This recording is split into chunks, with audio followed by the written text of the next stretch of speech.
Selamat jumpa lagi bersama saya Tia dalam ibadah online.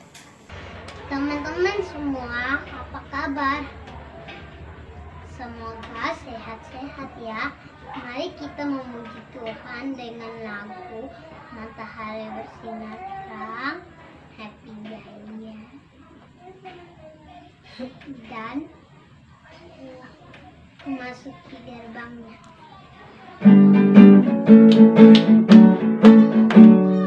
Matahari bersinar terang, burung berkicaulah senang.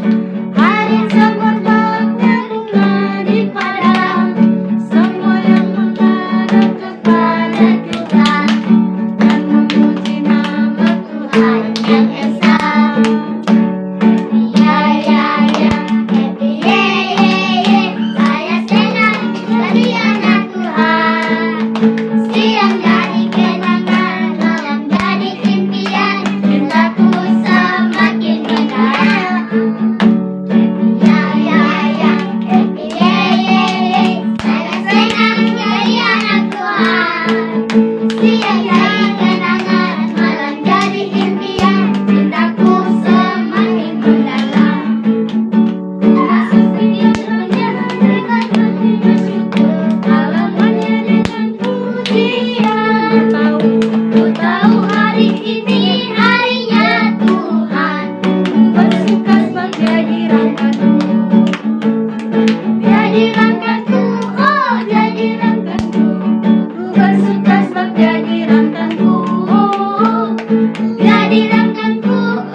Baik teman-teman, siapkan Alkitab kalian. Kita akan mendengarkan cerita firman Tuhan yang akan dibawakan oleh Bunda Foni.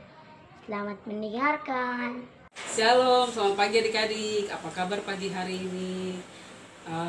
Apakah adik-adik semua di rumah sudah pada mandi? Kalau sudah rapi, sudah cantik, pagi hari ini kita mau ibadah. Ya, ibadah sekolah minggu. Oke, semuanya duduk yang manis.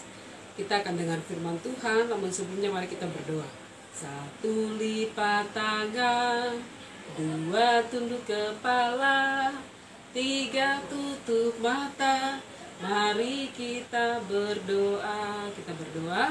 Tuhan Yesus, terima kasih untuk kasih dan penyertaan Tuhan. Kami boleh berkumpul kembali dalam ibadah sekolah minggu online kami.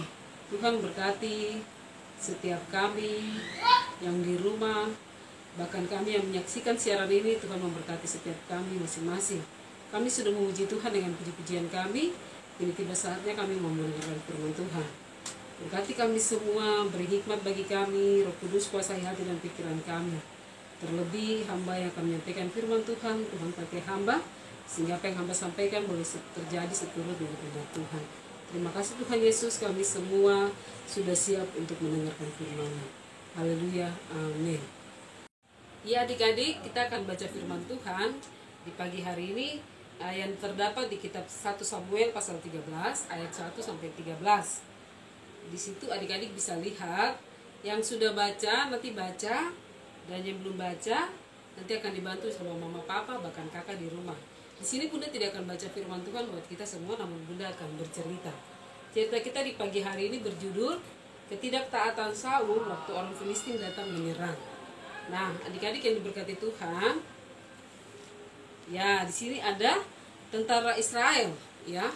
Di sini tentara Israel ini, kalau di Bunda punya gambar ini mereka sedikit, ya. Mereka dipimpin sama Raja Saul, ya. Adik-adik, Raja Saul itu adalah raja pertama bangsa Israel. Bangsa Israel ada berapa suku? Ada 12 suku, ya.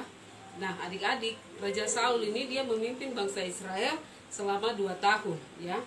Raja Israel ini dia memilih 3.000 tentara. Dan dia membawa 2.000 tentara mengikut dia.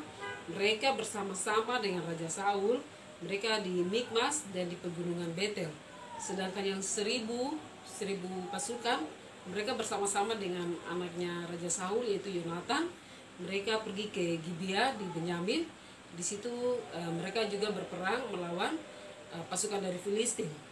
Nah, adik-adik yang diberkati Tuhan, selebih daripada itu bangsa Israel mereka disuruh pulang ke kemahnya masing-masing. Jadi tidak semua bangsa Israel ikut berperang. Jadi mereka dipilih sama Raja Saul. Nah, adik-adik yang diberkati Tuhan, kita lihat lagi. Nah, ini adalah tentara Filistin, ya. Tentara Filistin ini mereka memiliki senjata yang lengkap seperti bangsa atau tentara pasukan Israel. Mereka juga memiliki senjata yang lengkap. Nah, di sini Yonatan dia membawa pasukannya 1.000. Mereka mengalahkan pasukan dari Filistin di Geba. Mereka dibayangkan. Jadi Yonatan dia menang, dia mengalahkan pasukan dari Filistin. Namun adik-adik yang diberkati Tuhan, si Raja Saul ini dia berjanji atau dia pernah mendapatkan pesan dari Nabi Saul untuk menunggu selama 7 hari. 7 hari itu dia menunggu supaya Nabi Samuel memberikan persembahan kepada Tuhan supaya Tuhan menjaga pasukan Israel, ya. Nah, ketidaktaatan Raja Saul karena dia gelisah, dia melihat pasukan dari Filistin ini sangat banyak, ya. Kalau adik-adik bisa baca di Alkitab, adik-adik lihat di situ ada 3.000 kereta, ya, kereta pasukan dari Filistin, ada 1.000 orang pasukan berkuda, dan juga pasukan yang berjalan itu seperti pasir di tepi laut. Adik-adik bayangkan, pasir di tepi laut itu banyak sekali, ya. Begitu juga dengan pasukan Filistin, mereka begitu banyak. Akhirnya Raja Saul ini dia marah, dia gelisah, dia tidak sabar. Dia bilang, aduh ini sudah hari ke-7, kenapa Nabi Samuel belum datang? Bagaimana kalau saya memberikan persembahan kepada Tuhan, supaya Tuhan menjaga saya punya pasukan. Nah, adik-adik yang diberkati Tuhan, jadi begitu Nabi Samuel datang melihat Raja Saul dia kaget. Nabi Samuel datang. Lalu Nabi Samuel marah kepada Raja Saul. Raja Saul, kenapa engkau tidak menunggu aku? Tuhan tidak mengindahkan persembahanmu, adik-adik. Akhirnya si Raja Saul ini dia sedikit kecewa, ya. Dia sedikit kecewa karena Nabi Saul bilang Tuhan tidak mengindahkan dia punya persembahan. Karena yang bisa memberikan persembahan kepada Tuhan Allah itu cuma seorang nabi atau imam, ya. Jadi seperti Nabi Samuel. Jadi adik-adik yang diberkati Tuhan, Raja Saul ini dia karena tidak sabar, ya, karena tidak taat kepada Nabi Samuel, ya, terlambat datang, akhirnya dia memberikan persembahan kepada Tuhan. Padahal maksud dari Nabi Samuel itu biarkan Nabi Samuel yang memberikan persembahan kepada Tuhan Allah, dan Tuhan Allah akan menjaga pasukan Israel. Nah, ketidaktaatan dari Raja Saul, ya, membuat Nabi Samuel dia sedih, ya. Kalau kita lihat gambar di sini, Nabi Samuel dia sedih sekali, ya. Dia sangat sedih karena dia sangat mengasihi Raja Saul. Dia yang menobatkan Saul menjadi seorang raja pertama bagi bangsa Israel. Nah, adik-adik yang diberkati Tuhan, Nabi Samuel dia minta supaya agar Raja Saul ini, ya, dia menunggu di Gilgal selama 7 hari.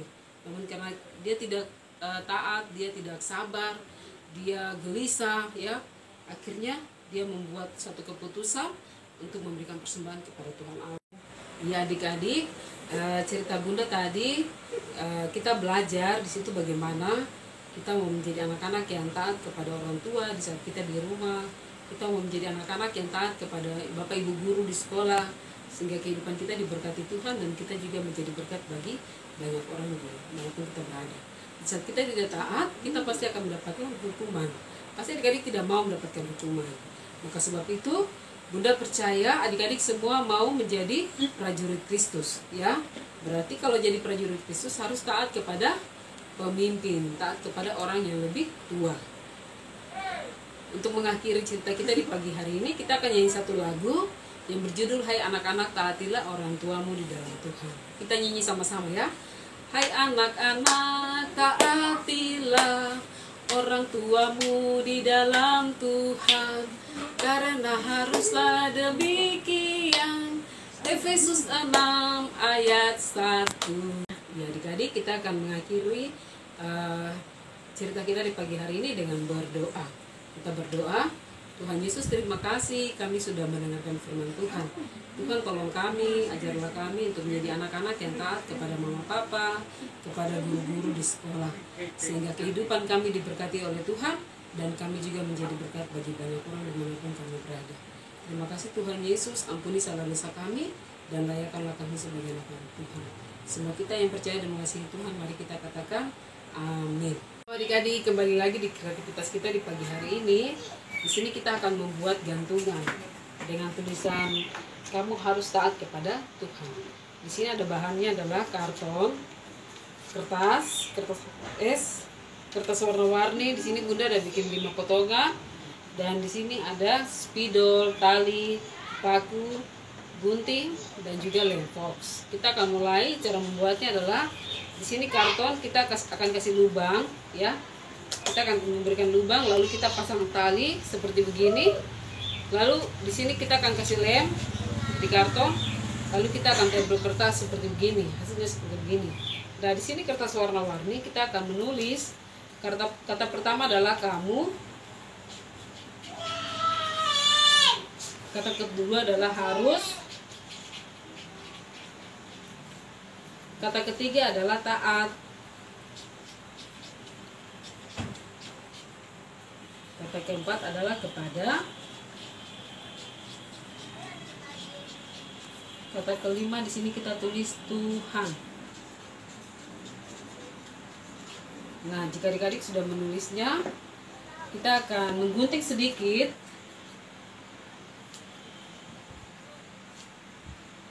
Ya, adik-adik yang di rumah yang masih kecil, yang belum bisa membuat seperti begini, bisa dibantu sama kakak atau mama di rumah. Setelah kita menulis di kertas yang tadi, kita akan menempel. Kata yang pertama adalah kamu. Kita akan tempel di sini, di atas. Lalu kata yang kedua adalah harus. Kita tempel di bagian kedua. Lalu kata ketiga adalah taat. Ya, kata taat kita akan kasih lem, lalu kita tempel di sini.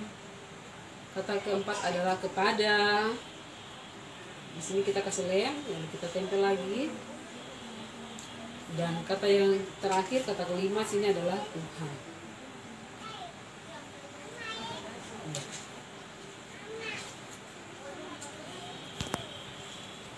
Nah, oke adik-adik, jadi kita punya gantungan. Kamu harus taat kepada Tuhan. Nah, adik-adik boleh kalau di rumah tidak ada kertas warna-warni, boleh tulis langsung saja di kertas putihnya, di kertas HVS-nya. Oke, kita punya gantungan kata taatnya sudah selesai. Adik-adik boleh gantung di depan pintu kamar atau di kamar, ya. Adik-adik harus lihat bagaimana adik-adik harus taat kepada orang tua, terlebih kepada Tuhan Yesus. Terima kasih, Tuhan Yesus memberkati kita dan kreativitas kita di pagi hari ini. Shalom, Tuhan Yesus berkati. Terima kasih Bunda, ceritanya sangat bagus. Semoga teman-teman di rumah diberkati. Ibadah kita telah selesai. Teman-teman jangan lupakan like dan komen bagi teman-teman yang baru bergabung. Jangan lupa subscribe dan jangan lupa share. Aku anak